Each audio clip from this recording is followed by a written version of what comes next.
Good day.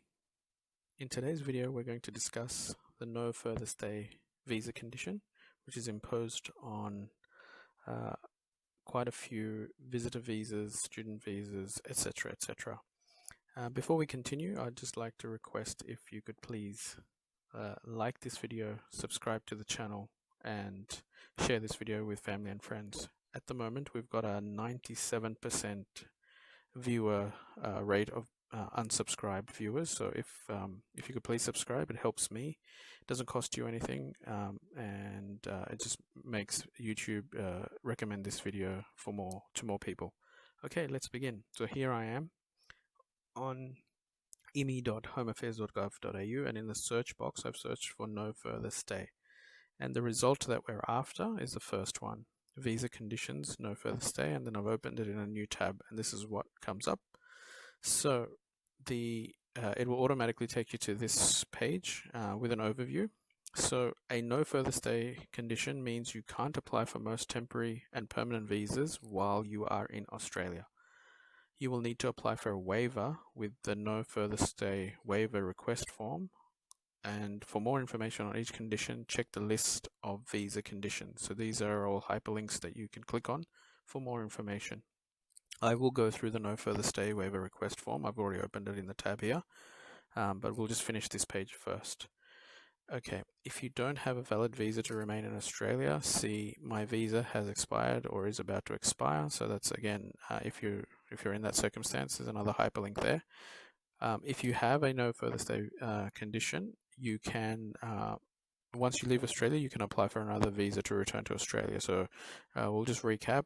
The no further stay condition is a restriction on applying for a visa, temporary or permanent, while you are in Australia. Okay, so the most common three no further stay waiver conditions are the 8534, which is on the student guardian visa, the 8535, which is on the student visa, which is sponsored by the Department on Foreign Affairs and Trade, and the 8503, which is a mandatory condition on the sponsored family visa, subclass 600, or the general tourist stream, which is a discretionary visa where some case officers can put a condition on your visa. So you will, that brings us to the next heading. So you need to check your visa. To check if your visa has a no further stay condition, you need to look at your grant letter or check Vivo. Okay, so that's as simple as that. You just need to go in there, and if your visa has a condition of 8503, 8534 or 8535, that means you have that condition. And if you want to apply for another visa while in Australia, you need to have the condition waived. Okay, and that brings us to the next heading. When can you request a waiver? Okay, so when you can request a waiver, you can ask us to waive the no further stay condition if there is a major change in your situation. This change must be out of your control. You could not have prevented it or stopped it. Examples of major changes that are reasons for a waiver are in the bullet points here: unable to travel for a medical reason, death or serious illness of close family, natural disaster in your home country, war or civil unrest in your home country, your school cannot provide your approved course. Okay, and so these are some of the major changes. Examples. Even if you have one of these examples, it doesn't guarantee that your condition will be waived. From experience, the refusal rate for the no further stay waiver requests, they refuse about 99% of the requests. So you have to have a very, very strong case, which is looked at on a case-by-case basis. So you can, even if you think you've got one of these reasons, it can still be refused if it's not serious enough. Okay, so just a heads up, because 99% of the requests are refused. Okay, Examples of major changes that are not reasons for a waiver. Okay, marriage or starting a de facto relationship with an Australian citizen or permanent resident, failing your course, or pregnancy. Not knowing the condition that was attached to your visa is also not a reason for a waiver. Okay, so yeah, you can't. These don't fall into major change outside of your control. Okay, it could be a major change, but it's still within your control. Okay, and we will discuss that further. I'll show the legislation extract where the case officers base their decisions on, and it will make more sense as well. Okay, so if you believe you meet and you have a very strong case, then to request a waiver, then the next heading, submit your form before your current visa ceases. Use the no further stay waiver request form. So I've opened that up. We'll go through that shortly. Complete all the questions in the form and attach a copy of your passport data page, biodata page, and evidence to support your waiver. So whatever you are claiming needs to be backed up. For example, the most common one is a medical condition or a medical reason. So you need to provide evidence of that. And it needs to be very strong evidence, generally from a specialist and above. Okay. If you are providing anything that's not in English, which is hardly ever accepted, but if you are, then you'll need to get it certified from an RT translator or interpreter. If you are unable to complete the online form, you've got an option to email the form using the PDF here. That's another hyperlink, but I'm not going to go through that because the online option is available to almost everyone. Okay, and each visa holder, this is very important, each visa holder must submit an individual request. So if it's 2 people, a family of 4, everyone needs to lodge their application separately. Okay, after you've lodged the waiver, a request to waive the further condition.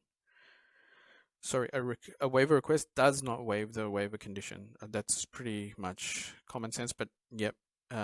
Just because you've lodged a waiver request doesn't mean you've got the condition waived. If you can't just with 2 days left to the expiry of your visa, go, oh, okay, I need to get the visa condition waived, unless it's an emergency. If you know you need to have the visa condition waived, a suggested time is at least 2 to 4 weeks before your visa is about to expire.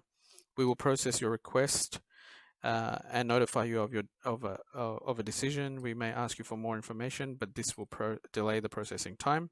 If your visa expires before we decide your request, you will become unlawful. It is your responsibility to ensure you have a valid visa for the whole time of your stay in Australia. See, so that's what I just mentioned. If your visa has expired, we have not made a decision, please go on to this hyperlink. My visa has expired. Okay, and now we move on to the next heading, which is if the condition is waived. If the no further stay condition is waived, you can apply for another visa while in Australia. There is no guarantee that that other visa that you apply for after your visa condition is waived will be granted. So there's no guarantee that we will grant you another visa. We will decide your visa application on the information that you give us. Okay, so even if you have the condition waived and you apply for another visa, that doesn't guarantee you that that visa will be granted. Okay, if the condition is not waived, if the no further stay condition is not waived, you will not be able to apply for another substantive visa. You may apply for some specified visas depending on your conditions, and check the list of visa conditions. Our decision to approve or refuse the waiver is final. The decision can't be reviewed by the AAT, the Administrative Appeals Tribunal. If your circumstances change after your request for waiver is refused, you can lodge a new request. The new circumstances must be substantially different from your previous waiver request. Okay, so it doesn't cost anything to lodge a waiver request, but if you've been refused, you must have significantly different circumstances to have to lodge again. Otherwise, it's just going to be another refusal. They can just refuse it based on your circumstances being identical or not substantially different. Okay, so that was that. let's have a look at the form. So when we click on one of these hyperlinks, which takes us to the no further stay waiver form right here, that's one of the hyperlinks. This opens up in a new, I've opened this up in a new tab. Okay, so this is what the form looks like. You just read this information, tick the privacy security boxes here and here, and then you just answer the questions. Does your visa condition have 8503, 8534, or 8535? We'll say yes. Okay, is this your first request? Say yes for this example. Why are you requesting? So you can choose one or the other. I am affected by global COVID-19 travel restrictions or other. Okay, so you just need to answer the boxes depending on what you've chosen. So if for COVID-19, provide the details in this box. You need to put your visa, expiry date, subclass, name, date of birth, phone number, email address, and who you want the communication with the department to be with. Now it'll be most likely yourself, and then you just put in your email address. If you're using say a family member or a migration agent, then you need to follow the instructions. Provide 956A or 956 form with your application and attach it, and then you just complete the information here with your current visa details. Okay, your passport details and supporting documents that you need to attach go here, and then at the end you submit. Okay, sorry that was a bit fast, but it's very simple. You don't it's not rocket science. You just go one by one. I just don't want this video to be 20 minutes of me just babbling on. It's not that hard. Okay, let's quickly have a look at the other. This is where you need to show what your major change in circumstances have been since the grant of the visa, reasons why you had no control over these conditions, and reasons why your circumstances are compassionate and compelling. Okay, and then you just again, just like the previous one, your details and so on and so forth. So that's the only difference when you choose the two separate scenarios, either COVID or other. Okay, now as I mentioned, it doesn't cost anything for the application, but there is legislation which the case officers base your waiver request on. So once you fill out these three boxes, you may think you have a very strong reason, and you've met one of these, but it's a little bit more stricter than that. And let's have a look now at the legislation extract which the case officers base their assessments on.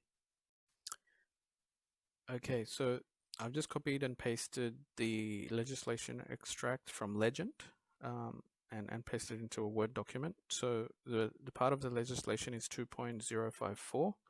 Okay, and let's have a quick read of this. For subsection 41 2A of the Act, circumstances in which the Minister may waive a condition of kind specified in paragraph 41 2A of the Act are that. So those conditions are the three conditions we've already discussed. Okay, and so what the circumstances must be since the person was granted the visa that was subject to the condition, compelling and compassionate circumstances have developed, okay, over which the person had no control, and that resulted in a major change to the person's circumstances. So those are the three questions that were on the form.